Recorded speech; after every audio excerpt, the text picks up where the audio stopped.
कविप्रविश्य YouTube चॅनलवर मनपूर्वक स्वागत मित्रांनो.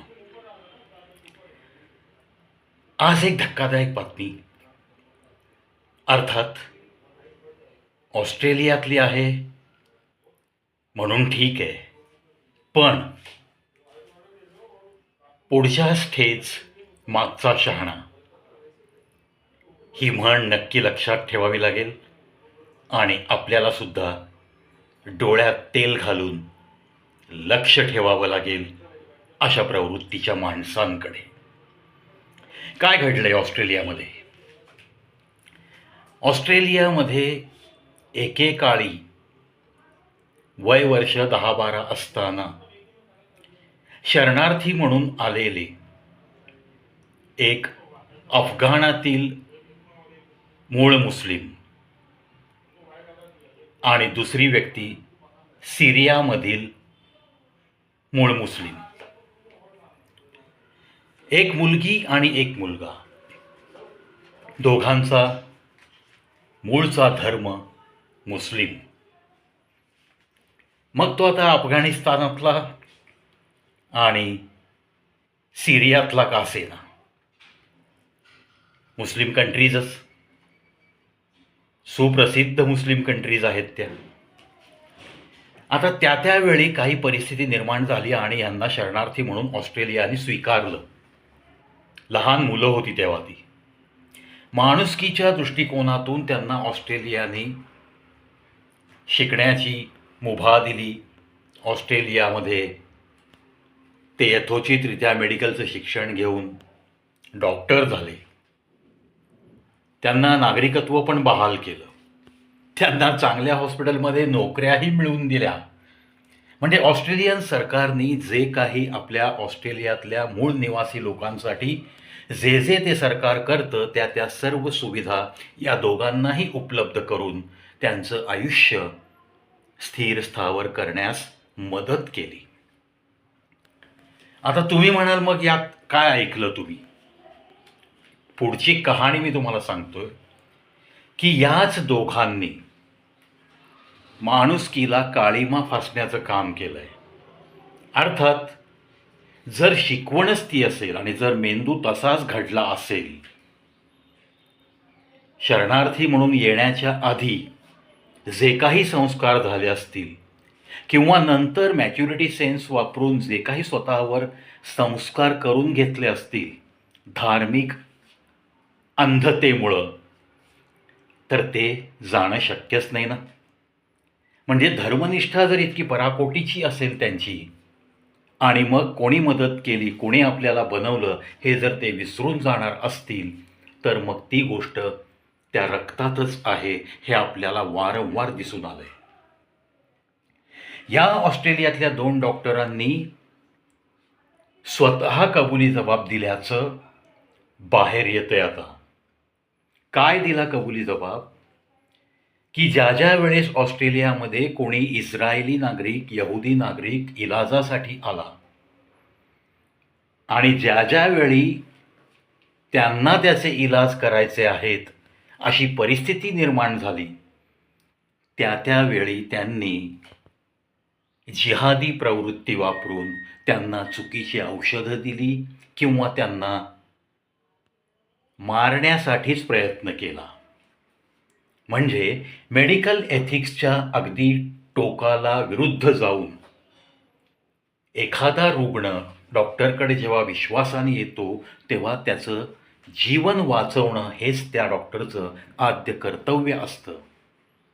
याच गोष्टीला मानसिकरित्या फाटा देऊन त्यांनी स्वतःचे मनसुबे पूर्ण करण्यात या ऑस्ट्रेलियामध्ये डॉक्टरकी पेशा वापरला. मित्रांनो, जर ऑस्ट्रेलियाने उपकार केल्यानंतर असं वागण्याचं धारिष्ट्य त्या धर्मातले हे 2 डॉक्टर, जे की 2 वेगवेगळ्या प्रांतातले आहेत, तरीही ते या समविचाराने त्या ऑस्ट्रेलियामध्ये तिथले नागरिक म्हणून राहताना असं कुकृत्य करण्याचं धारिष्ट्य दाखवतात, म्हणजे त्यांची धर्मांधता किती टोकाची आहे हे आपल्याला दिसून येतंय. कशावरून? ऑस्ट्रेलियामध्ये ज्या गोष्टी घडत आहेत त्या इतर देशांमध्ये घडत नसतील कशावरून? हा प्रश्न नक्की आपण आता स्वतःच्या मनाला विचारायचा आहे आणि त्या दृष्टिकोनातनं त्या त्या क्षेत्रामध्ये प्रत्येक व्यक्तीने सावध राहणं फार गरजेचं आहे. ऑस्ट्रेलियन सरकारला जेव्हा हा सगळा प्रकार लक्षात आला, समजला, तेव्हा ऑस्ट्रेलियाचे पंतप्रधानसुद्धा स्वतः अवाक झाले आणि मग त्यांनी आपल्या ऑस्ट्रेलियाच्या नागरिकांना एक नियम करून टाकला की ज्या कुणाला मुस्लिम डॉक्टरकडून ट्रीटमेंट घ्यायची नाही त्याला ती मुभा नक्की देण्यात येईल. अर्थातच असं जेव्हा समजतं तेव्हा पूर्ण ऑस्ट्रेलियातला समाज कोणीतरी तयार होईल का हो कुठल्या मुस्लिम डॉक्टरकडनं, मुस्लिम नर्सकडून कोणत्याही प्रकारचे उपचार करून घेण्यासाठी, कोणत्याही प्रकारची त्यांच्याकडून सेवा करून घेण्यासाठी कोणीतरी तयार होईल? एवढा जीवावर उदार असणारा कोणी एक तरी नागरिक दिसेल तुम्हाला? जेव्हा अशा गोष्टी तुमच्या दृष्टीआड सृष्टी म्हणून जर घडत असतात तेव्हा नादानपणे माणूस विश्वास ठेवतो आणि त्या रस्त्याला जातो. पण जेव्हा समजतं तेव्हाही त्याच रस्त्याने जाणारा तुम्हाला नक्कीच नाही भेटणार आणि भेटलाही नाही पाहिजे, अशा रस्त्याने गेलंही नाही पाहिजे. तथापि असे काही किरकोळ इलाज करून ही गोष्ट बंद होईल असं काही मला वाटत नाही.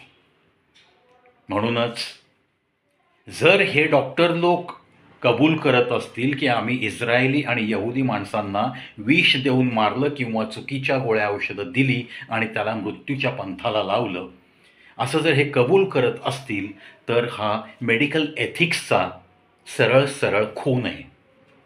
म्हणजे ज्या शपथा एखाद्या डॉक्टरला डिग्री मिळाल्यानंतर दिल्या जातात त्या शपथांचा हा सरळ भंग आहे. आणि तेही ज्या देशाने तुम्हाला माणुसकीने पाळलं, ज्या देशाने तुमचं कोवळं बालपण जपलं, तुम्हाला शिक्षित केलं, तुम्हाला डॉक्टरची डिग्री देऊ केली, तुम्हाला चांगल्या हॉस्पिटलमध्ये नोकरी लावून तुमचं आयुष्य स्थिर स्थावर करण्यासाठी जे सरकार धडपडलं, त्याच देशाच्या माणसांची तुम्ही मर्डर करताय, त्याच देशाच्या माणसांच्या तुम्ही जीवावर उठलाय आणि संपूर्ण मेडिकल एथिक्स गुंडाळून टाकून तुम्ही एक डॉक्टर म्हणून उजळ माथ्याने त्या देशामध्ये वावरताय, त्या देशाचे नागरिक म्हणून तिथल्या सर्व सुविधा तुम्ही घेताय.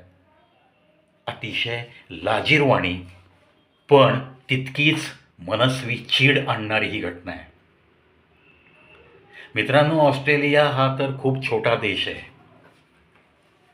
आज जर अशी परिस्थिती 27 ते 30% मुस्लिम असलेल्या आपल्या या भारत देशात जर घडली किंवा घडत असेल आणि ती जर उघडकीस आलेली नसेल तर किती माणसं मारली गेली असतील यांच्या या धर्मांध प्रवृत्तीने याचा विचार न केलेला बरा. म्हणजेच आज तुम्ही आम्ही सुद्धा सावध राहण्याची नितांत गरज आहे. ज्या ज्या हॉस्पिटलमध्ये तुमचा कोणी नातेवाईक ICCUमध्ये जर काही जीवन मरणाचा तो स्ट्रगल करत असेल तर तुम्हाला सावधानतेने तिथे नक्की कोण डॉक्टर ट्रीटमेंट देत आहेत, डे शिफ्टला कोण काम करतं, कोणत्या नर्सेस आहेत, नाईट शिफ्टला कोण काम करतं, कोणाच्या हातामध्ये आपल्या नातेवाईकाची केस आहे, अशी सगळी यादी तुम्हाला माहितीच्या अधिकाराखाली मिळू पण शकते. चौकशी अंती जर तुम्हाला कोणी उडवाउडवीची उत्तरं दिली तर तुमचा पेशंट अशा हॉस्पिटलमधून दुसरीकडे शिफ्ट करणं फार गरजेचं आहे. जरी ऑस्ट्रेलियन सरकारने अशी मुभा दिलेली असली तिथल्या नागरिकांना की जर तुम्हाला मुस्लिम डॉक्टरकडून ट्रीटमेंट नको असेल तर तुम्ही ती नाकारू शकता, तेवढी वेळ येऊ न देता आता आपल्या भारतीय नागरिकांनी सुद्धा जिथे म्हणून संशयास्पद वातावरण आहे तिथे नक्कीच सावधानतेने पावलं उचलली पाहिजेत. मी असं म्हणणार नाही आहे नक्कीच की जी काही 30% लोकसंख्या आहे ती सगळीच लोकसंख्या त्या धर्मीयांची गद्दार आहे असा मी शेरेबाजी नक्कीच करणार नाही आहे. पण एखाद्या 6 डझनच्या आंब्याच्या पेटीमध्ये जर 2-4 आंबे नासलेले असतील तरीसुद्धा आपल्याला ते बाहेर काढावे लागतील. त्या आंब्यांपासून चांगल्या आंब्यांना सुरक्षित ठेवावं लागेल, सुरक्षितरित्या ठेवून त्यांचा सन्मान त्यांना द्यावा लागेल 100%. परंतु या नासक्या आंब्यांमुळं जर पूर्ण जमात बदनाम होत असेल तर त्या चांगल्या लोकांनी सुद्धा अशी लोक हुडकून काढून सरकारच्या स्वाधीन केली पाहिजे. परंतु धर्मांधता त्यांना हे असं करण्यास सुद्धा नाही विचार येऊ देणार डोक्यात, हे सुद्धा वारंवार सिद्ध झालं आहे. Highly qualified persons are also not agreeing with such type of things which are actually happening in so many countries. मित्रांनो, वरच्या लेवलवरची माणसंसुद्धा जेव्हा धर्म आधी बाकी गोष्टी नंतर असंच मानत काम करणारी भेटतात, दिसतात, समाजामध्ये उजळ माथ्याने फिरतानाही आढळतात, तेव्हा मात्र संशय घेण्यास नक्कीच जागा राहते. म्हणूनच मला सांगावंसं वाटतं की जनजागृती धार्मिक बाबतीत, धर्माचा प्रसार by way of biggest gathering like Mahakumbh मेळा, या सगळ्या गोष्टी ठीक आहेत. पण ज्या काही प्रिकॉशन्स, जिथं जिथं म्हणून तुम्हाला काही काळजी घ्यायची आहे, जिथं जिथं म्हणून तुम्हाला काही संशयाचं वारं दिसतंय, त्या त्या ठिकाणी तुम्ही आधी सावधान झालं पाहिजे. आणि एकटं दुकटं सावधान व्हायचं नाही आहे, तर प्रत्येकाला आत्मीयतेने, तळमळीने या गोष्टींची जाणीव करून देऊन प्रत्येकाला सावधानतेने पावलं उचलण्यासाठी सहकार्यही करता आलं पाहिजे. मित्रांनो, खरंच जीव विव्हळतोय की या मेडिकल क्षेत्रामध्ये सुद्धा ही धर्मांधता अशा पद्धतीने जर घुसली असेल तर मात्र खूप अवघड आहे.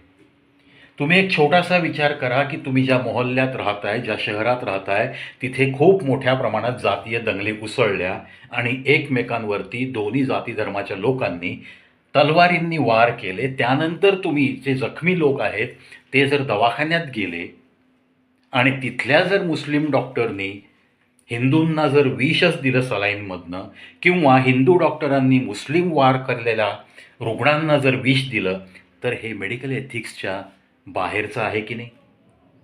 या मेडिकल एथिक्सचा तो खून आहे की नाही?